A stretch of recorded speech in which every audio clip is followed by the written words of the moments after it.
This session is assuring your game design will have impact. May I introduce Rosemary Lokhorst and Kevyn Eva. Rosemary is a game producer and writer of Shadow's Edge, the award-winning emotional health game. She's a Women in Games ambassador, yay, international speaker, and writes screenplays. Kevyn leads the research and player-centric design for Shadow's Edge.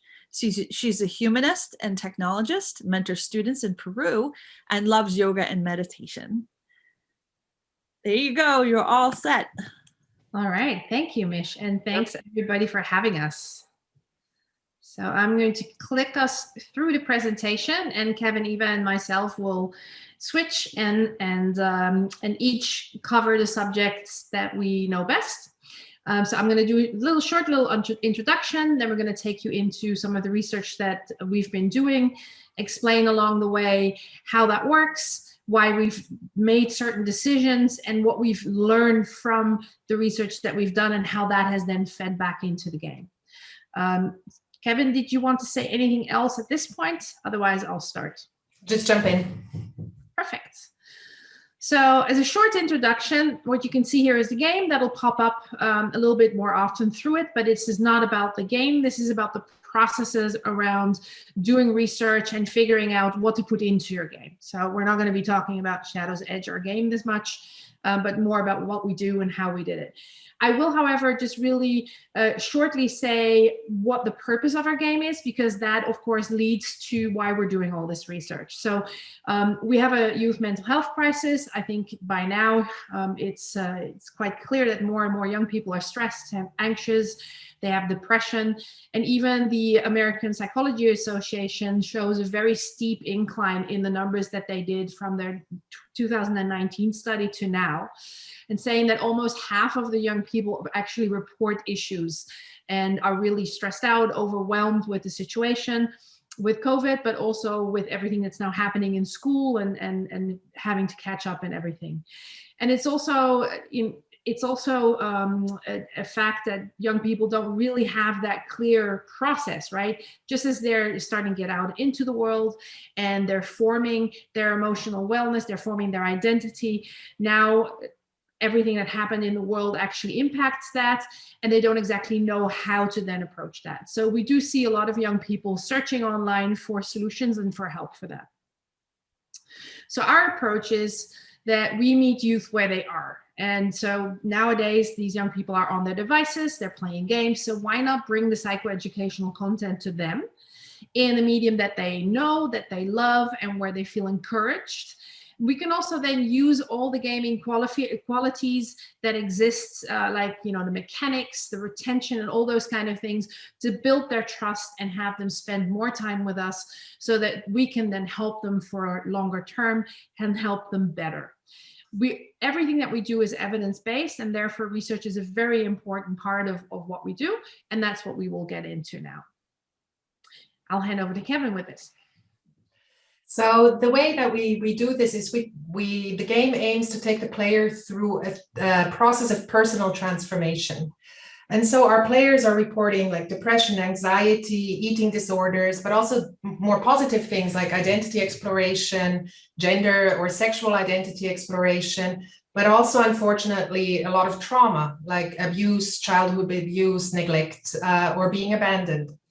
And so what the game aims to do is take the player through from a place of disruption, so where the things you're dealing with that are disrupting your life, through a process through disillusionment, where you're starting to heal, but you don't know yet quite what is going on and how this will develop, to a place of discovery, where you discover new perspectives and ways of thinking about what you're going through, and then can use those actually to integrate back into your life.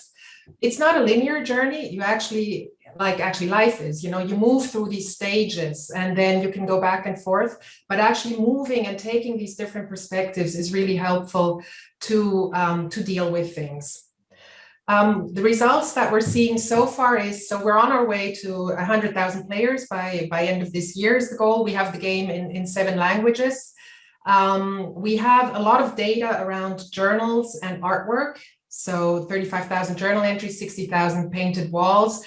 a lot of testimonials on the Play Store, and quite a few articles on our blogs. So there's blogs on shadowsedge.com and diggingdeep.com.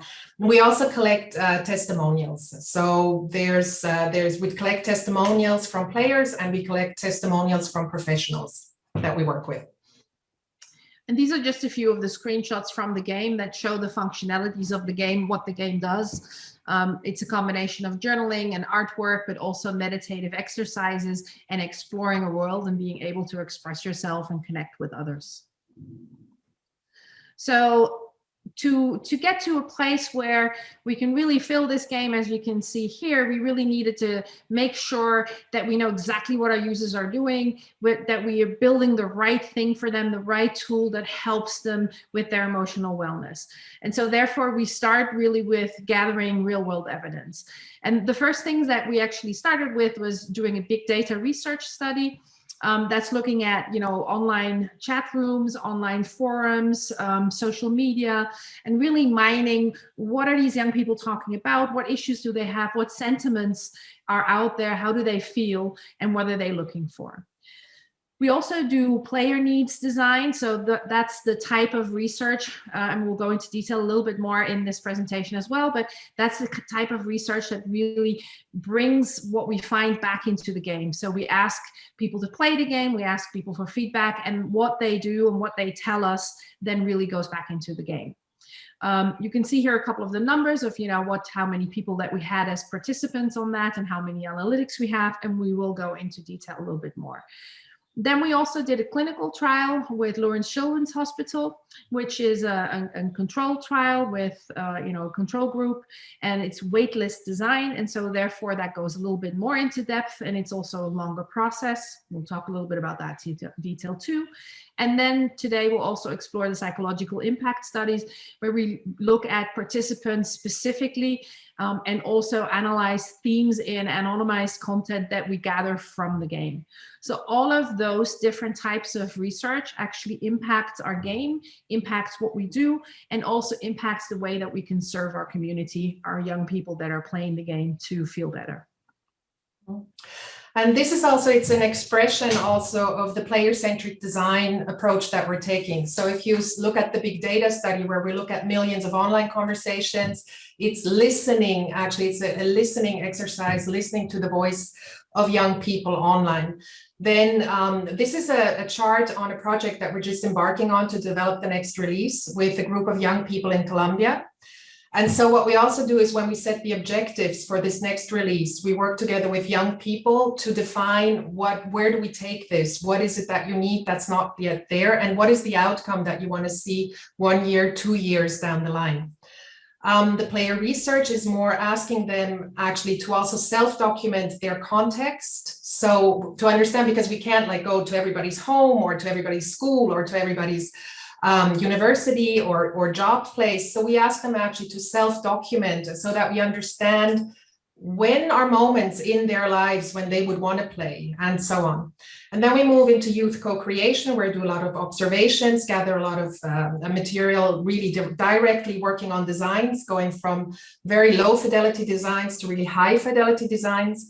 And then we move into measuring adoption and the impact that the game is having. So at the beginning, when we do the objective settings, we also set up an impact study to understand, it probably will look at depression, anxiety, because that's something that worldwide has been, in COVID, has gone up a lot. So we will define certain metrics that we want to track along 2 years to see what this next release, what kind of impact is it having. So the following subject then is really going deeper into the player needs and look at, we do design studies that we do very structured, and where we really look at what goes back into the game, what do we take from advice that players give us. For that, we start with recruiting players to work with us, obviously. We did that from the very first day already, just when we started with the game. The very first drawing that we made of the character in the game already got feedback from players outside. And we've been working in a 3-step process in every single sprint that we do, in every release that we do. We question them via survey. We also have then different types of questions in there. One is multiple choice, one is open-ended. Usually we do 3 and 3. It depends a little bit on what subject we have. Then we do a speed interview, which is about 10 minutes. And then afterwards also we do, after they've played some more, we really do a video interview over Skype or Zoom and have them play test, where a lot of times we also observe them. We do remunerate them for that, because we've seen that, you know, it just gives them a sense of purpose, and they really want to do a good job at being objective when they do that. And therefore, you know, that's just a very good method to get feedback from your players that, you know, is honest, and you'll get the good and the bad, because, you know, young people are really not afraid to say what's hot and what's not. Here you see one of our first groups that we did. So apart from having them play, we also record them playing. We have 2 things that we do. We watch them when they play, so we see their facial expressions, we see what they react to. That allows us to see where they get stuck, for example. And we also record the screen so that we can see what do they touch upon, you know, where do they click, do they not find certain buttons? And so that's pure play testing. But in the focus groups, we also ask them how the playing made them feel, and what kind of things that they could see that could be improved in the game. And all of that, of course, results in data and patterns.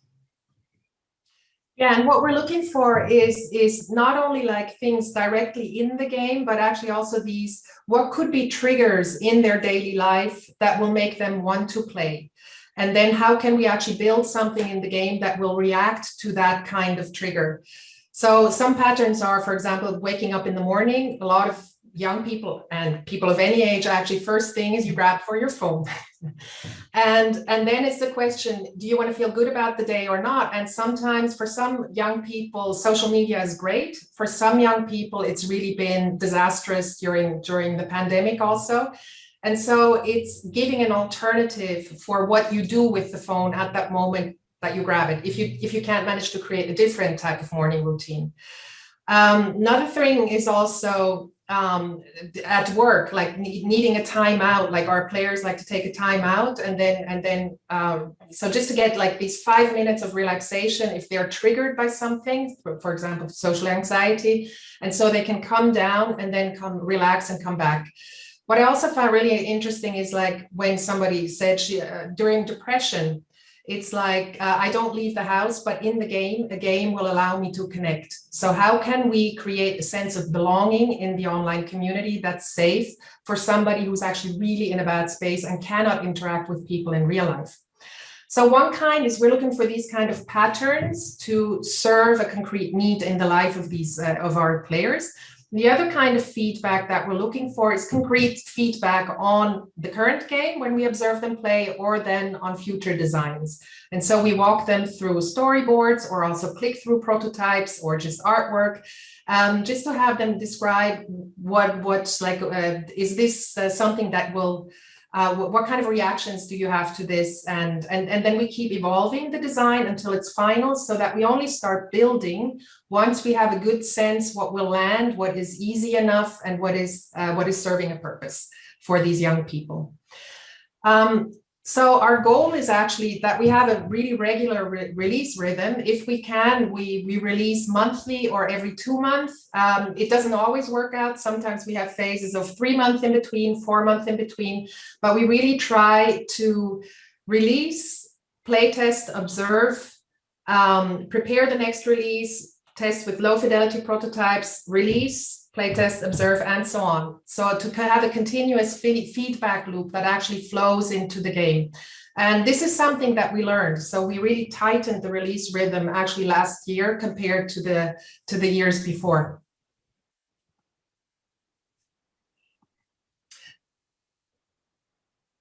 Okay, so the analytics, then there's all this, like this gameplay, it actually generates a lot of data. So we have 3 key data sources. One is the app stores. So where you can see, okay, what's the demographics of our players? How many new users, what kind of gender, where do they come from? What kind of devices do they have? How do they install? How do they deinstall? That's one source. The next kind of data that we're really interested in is behaviors, and it's behaviors in the game. So there we use a cloud package called Game Analytics. And we look at like some key, just regular game or app retention metrics, like the daily active users over the monthly active users, the week day 1 to 7 retention, week 1 through 12 retention, playtime, session length, and all these. And every single design event, so every time a player creates art or writes a journal or actually shares something on Shadowgram or navigates to a new place, that generates a design event.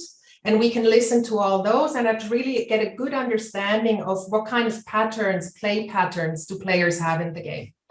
And then lastly, we have a very special kind of data, which is user-generated content.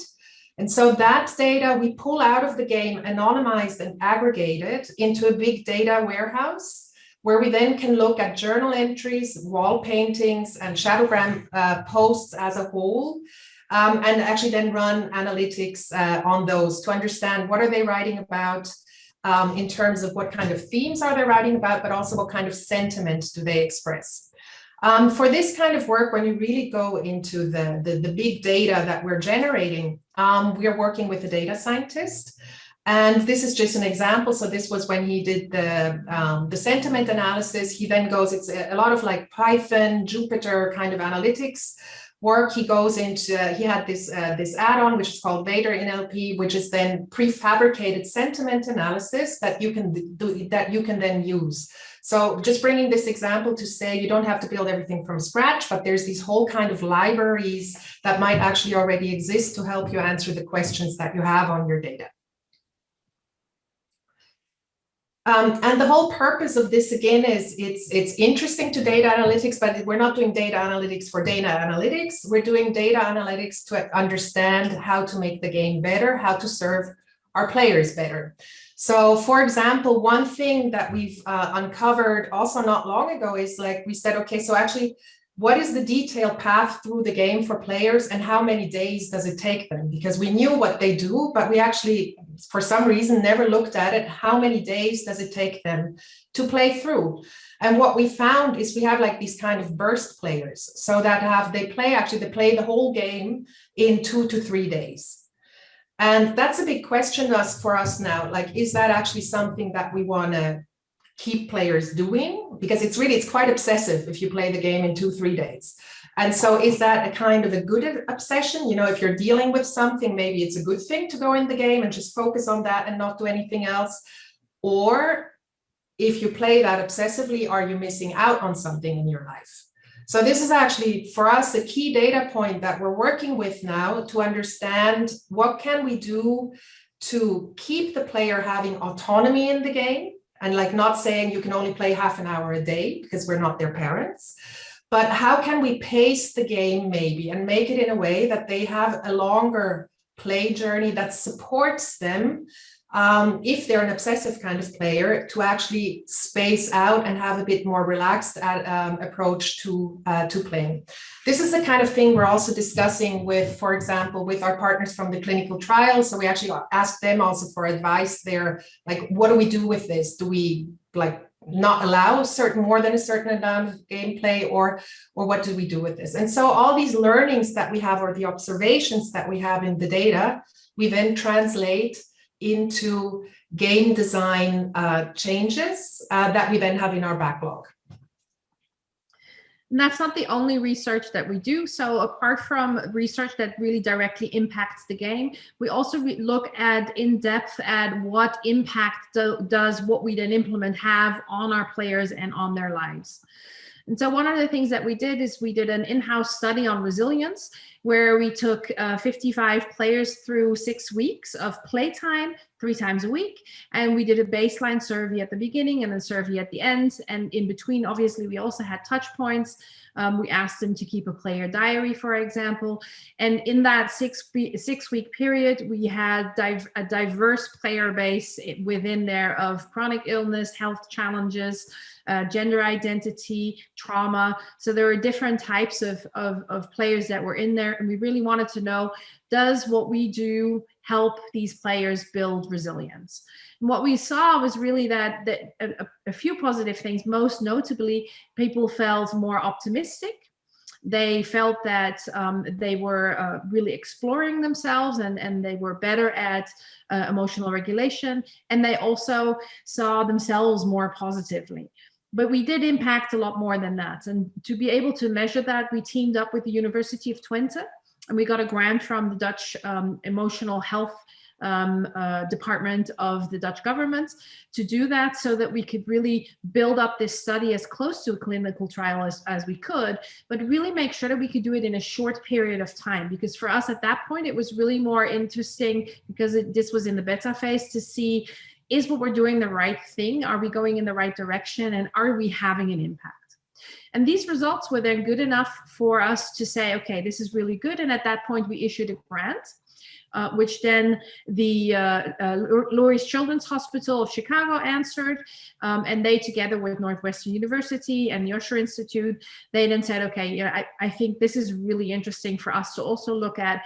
And their community that they wanted to look at was the young people that are in their care for cancer and that were going into remission for final treatments.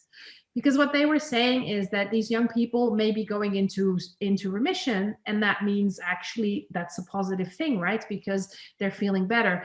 But that is actually the point where they oftentimes really feel low, because before then they were really busy with their health, and it was one appointment after the other. It's just beat the cancer, beat the cancer. And now they have a new lease on life, if you will. But then, is it really that? Because cancer could always come back. How do you find yourself then? How big is that gap between me and other people that I actually used to spend time with? And that's why a lot of young people then fall into depression. And so this is a clinical trial, which takes a lot longer, obviously. So it was a period of 12 months of testing. And then also due to COVID, some stuff got moved. And we had, we still haven't published anything about it. So we're waiting for the publication of results. We're not allowed to say anything about the results itself. We can just quietly smile about them. We've seen preliminary results, of course. But in July 2021, this will be published by Lurie's Children's Hospital in Chicago. And then also we did thematic analysis, and Kevyn Eva can talk more about the results of that. Yeah, so what we took, so we have these whole tens of thousands of journals in the user-generated data. So what we do is anonymized. We can identify which journal entries belong together. And we actually by hand read through journals to understand what are players writing about. So there's 50% of our players write about mental health topics. 25% write about physical or serious illness related topics, and 25% write about social topics, so social anxiety, or also the more heavy topics like abuse. And what we can see in the journal is that it's a lot of it is actually externalizing. That's an aspect of narrative therapy, is to actually externalizing what is going on in yourself is already a big step, and is a big help actually to be able then to start this work around finding different perspectives of what's going on in your life. So the themes, what they're helping us now is we're doing another series of interviews. And what we also did with last year's interviews is we took we did get signups from players that are dealing with some of these topics. And so we were able to ask them actually, so how does the game impact you? How do you feel before, and how do you feel afterwards, after playing? And how is it, what kind of a role does it play in your life? And so that's then when this very much data approach actually comes to life, when you can combine it with qualitative data, qualitative work that you're doing through player interviews. We're actually going to publish an article that then summarizes the outcome of this thematic analytics plus the player interviews that we did. One thing that was very, very heartbreaking to see actually is that there's a lot of talk of self-harm and even of suicidal thoughts in the journals. But the good thing that we noticed is these are players that are talking often about the past. So we did not find any entry that was saying, I am planning to harm myself, but it was often a reflection on, I have gone through moments where I've had thoughts of self-harm. And so what this also shows is that there's a real opportunity potentially in the data to actually work more towards prevention. But that's something that's a next step to see, where we also need more research, and we need more really academic and clinical research partners to take that step. And we need more data for that. So we need more players. The more players we have, of course, the more data we generate, and the more accurate also the findings become. Yeah, so to sum it up, we have all these 4 different kinds of research. Some of it is more internal research, some of it is more research with partners, some of it is direct research, talking with people, getting feedback, getting clear, like voiced input, and others, it's just numbers, it's analytics. And then what we do, so we actually put this all on a big board and take parts of the game, map out the game, and then also map it, what is this, what is all this information telling us to make sense? And then we can see, okay, when we look at all of this together, is now like, so where do we take the game now? Where do we focus next? What's the next step? And it's actually, so it goes back into design. It goes back to the drawing board and designing and taking the next loop of player-centric design. Yeah, and maybe Kevyn, Eva, you can explain a little bit of what they see here, because this, of course, a little bit of eye candy, but it does all make sense, and it's not about the details as such, but just so they can see the method a bit. Yeah, so we have on the left, we have like, it's a kind of a persona description, who are we designing for? Then there's these job stories where I showed a few sample, what are key job stories or events that make them play? And here are our key design questions, like what do we want to change in these upcoming releases? Then it's a map of the game across all phases, and you'll see that we have a high concentration here in the beginning. And it also shows actually this is like our game is far from perfect. It's serving a few players really, really well. We know that, but it's like, it's not yet that we're serving a mass, our vision to reach 1 million players with the current version of the game, we're not. So what we see here, though, it's actually things that are quite easy then to fix. We do know that we're like the interest curve of the player, and we're actually also now in playtest asking players to draw their interest curve. It's like we have a few places where it really drops, and it's at so we have what's going on in the game, what are the major events, what are the actions and the skills that the player gets to apply? What are the new skills that the player gets to apply? And what we also see, people learn new things in our game, and then in the final 2 phases, they don't learn anything new.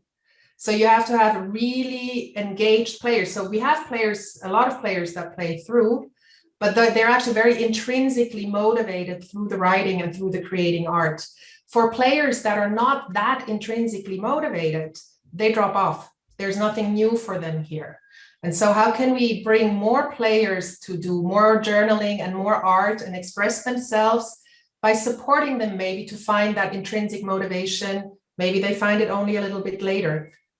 We do want to go for the intrinsic, we support the intrinsic motivation. Like that's, we believe that's where the value also of this game lies. Then here are examples so the interest curve, and then we have the pain points. We have like some analytics that are really like not satisfying where they are. And then here there's player feedback, expert review feedback, ideas, things that we know we can change and what we want to change. And that's just like our overview. And then we go say, okay, let's actually look at onboarding. That's what we're doing at the moment. Let's redesign onboarding. And then we take that to the next level of detail. And so all of that really comes directly from our players, from our research, from our input. And that's how we constantly keep updating the game. So in terms of learnings, one thing that we had to learn, we both don't come out of game design. Our founder is not a game designer by nature. She's like, she had her own experience of dealing with a serious illness as a young woman, and that's how she came to have this interest for this topic. And but so we had to learn think analytics from release 1, and that means put in data, collect data really on all the areas of your game to be able to understand what is working, where are people sticking around, where are they dropping off at a level of detail that we just didn't think we would need it at that level of detail. Then for research, there's 2 different speeds. There's the practitioner research and there's academic research, and they sometimes really diverge. So clinical trial, 3 years, also because of the pandemic, 1 year longer than expected. But practitioner research it's quicker. We work much quicker. And I think there's a real benefit of actually collaborating between the 2, because both really have their advantages.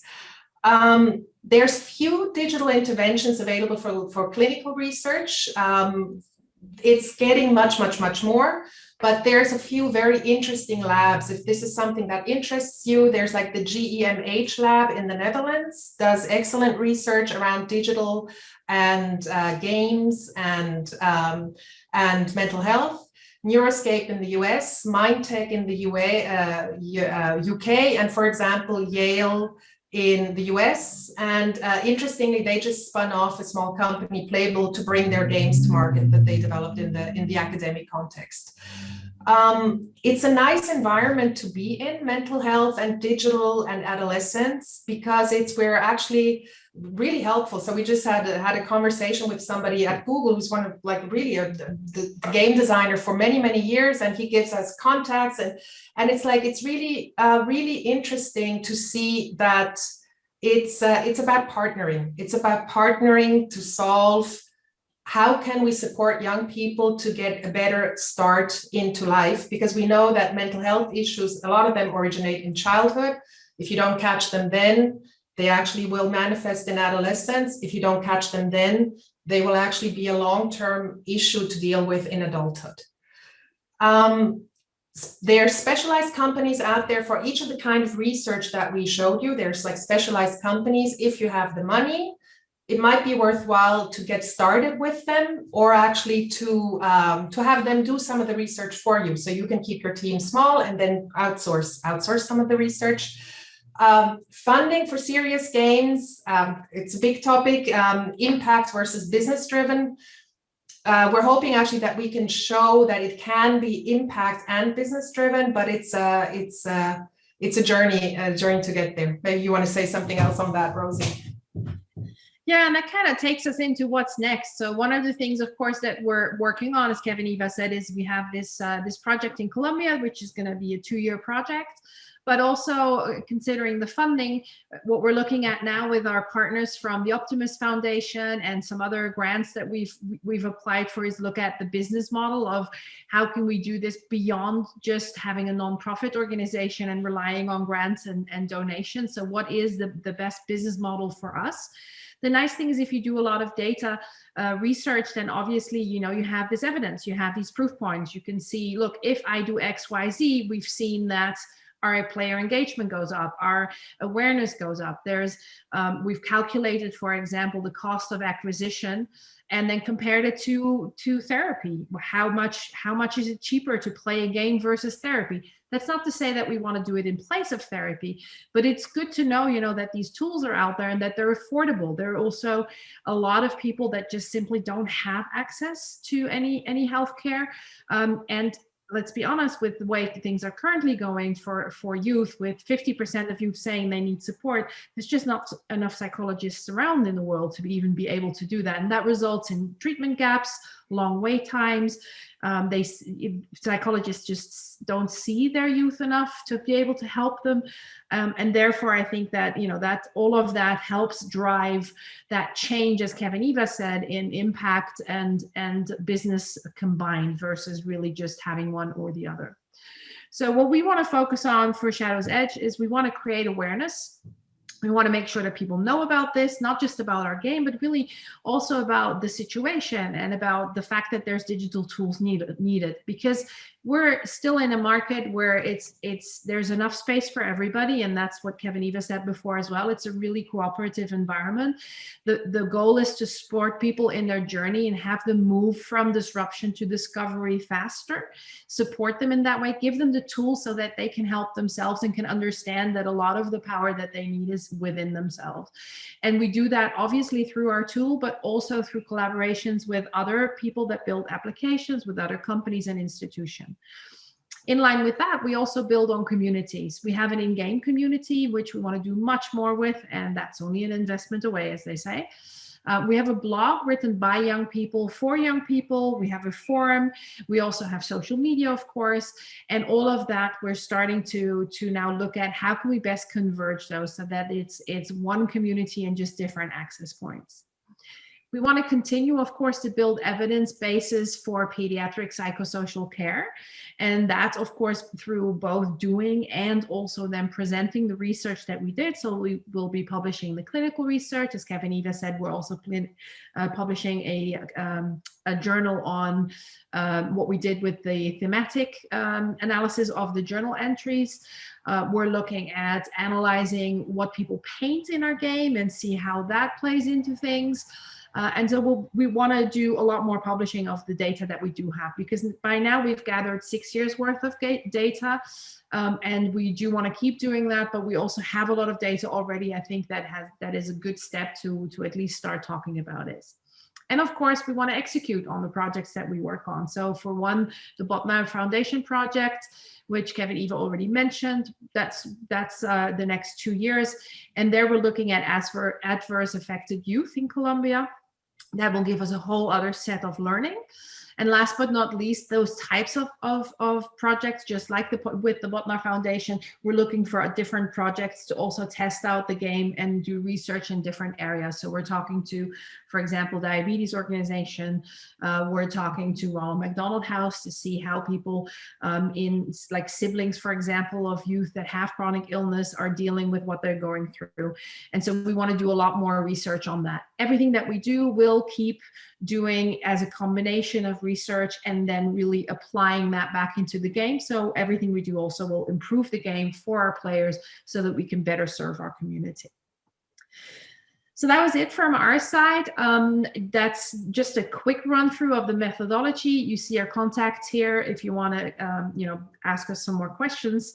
But I think now we would really love to hear from you. I saw that there are a couple of chat things happening, so I hope there's some questions in there. And with that, either Kevyn Eva or myself, I'm sure, can answer those. So we have here a question from Susanna. Remetrics. I'm curious how you are measuring impact results on behavior change and actual improvements in mental health, in addition to all the metrics around play behavior. So the behavior, the improvements in mental health is for when we looked at the, it's qualitative data on one. It's like in the interviews, it's really the question, how did you feel before play and what was your experience? How do you feel afterwards? So it's personal stories, personal narratives, and then coding those to understand. And measuring, we had in the in-house study, we have we used a scale on resilience. And we actually there did one thing which we would do differently the next time is we would use an existing resilience scale. What we did in the beginning, we combined a few resilience scales out there and thought, okay, we take metrics from each one of them to make one that fits to the purpose of the game. So we have 7 factors in there, like proactive coping, emotional regulation, positive self-identity, optimism, connection. And so there's 7 factors that we looked at, and there was an assessment before play and then an assessment after play. Now, the other, like when Luri did it, for example, what we know now that there's a website, and I would need to look it up. We should have put it in the presentation. We can send it to you if you want. It's a public site with all scales that are publicly available and free to use. For example, for depression, for anxiety, for identity exploration, and so on. So it's this like, okay, deciding a before play and then some other T points where you would actually say, okay, let's ask players again to rate their personal assessment of how they feel. Yeah, and I also see a comment here on, I've had a game where you had to wait overnight 24 hours. We've looked at that too as an option. It's something that we are thinking about, you know, spacing out time play. We always look to psychologists as well for help on those types of questions, because what we want to do is we want to make sure that our game is available, at least in case there is issues, in case, you know, they need to go somewhere. And so those kind of things are very delicate. I'm not saying that they're not valid, but it's something that we really need to look at with psychologists. You know, how does that impact then a player needing help and not being able to have access to it, for example? Mm-hmm. Then, yeah, so a discussion on that one. Then it looks like Miro. It's its sibling Mural, but that's exactly, it's like just a whiteboarding application that we're using there to map it out. So our flow is actually, we take it from Mural, and then for the prototyping we take it into Adobe XD, or you can also use like a prototyping tool like Pencil, that's free.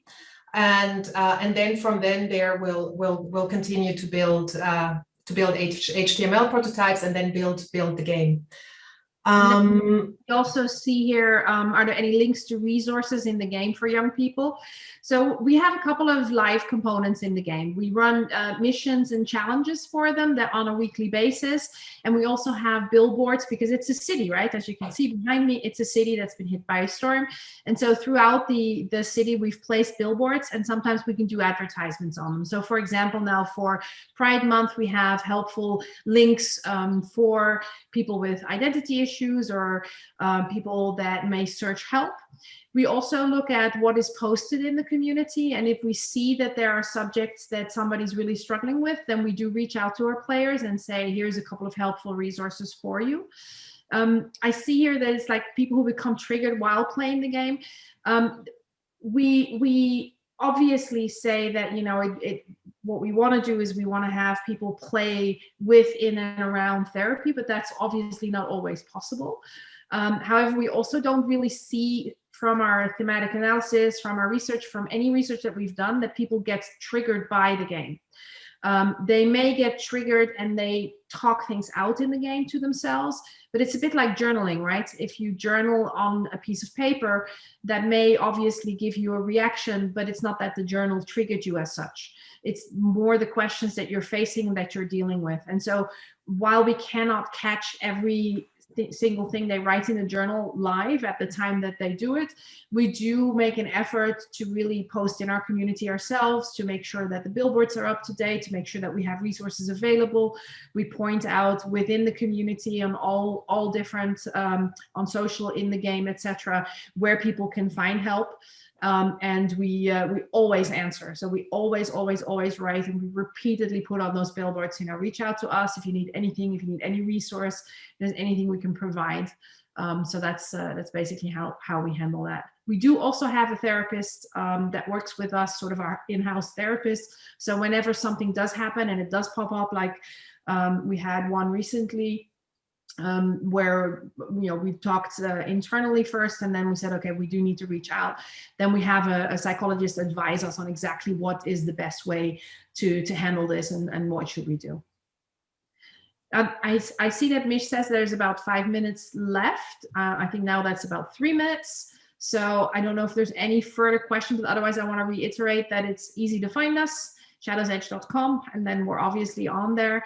If you want to try out the game, we always love to hear from people. And if you know any young people that would want to help us test the game, then that would also be very, very helpful, and our contact details are here. Kevyn, do you want to take the closing word? No, just actually, if there's like a final, like a question somebody has.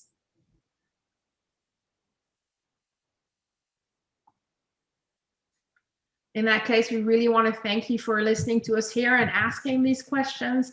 It's really important to us to raise the awareness for our young players. So thank you so much for having us here. We're really excited about it.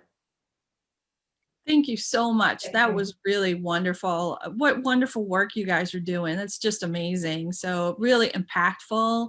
And I think the you know, what you talked about in the gameplay was really thoughtful of how you're designing the game and how you're collecting the analytics and you're in sort of your, you know, agile loop of improvement. So thank you so much. Really, really wonderful talk.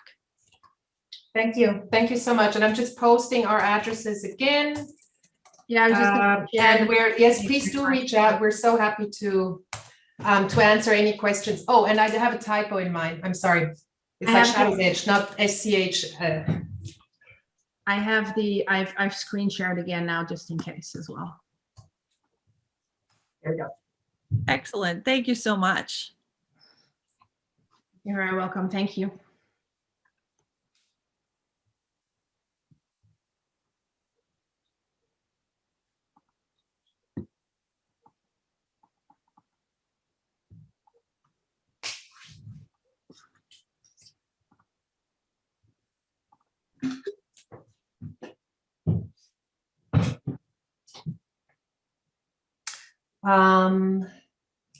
There they go. Yeah. Okay. Thank you, Mish. Thank you so much. Thank you. It was wonderful, fabulous. And I think that was, you know, really, really interesting. And it was really well how you presented it too. So it was fantastic. Thanks very much. Thanks very much. Have a good Really lunch. good. Bye. Bye.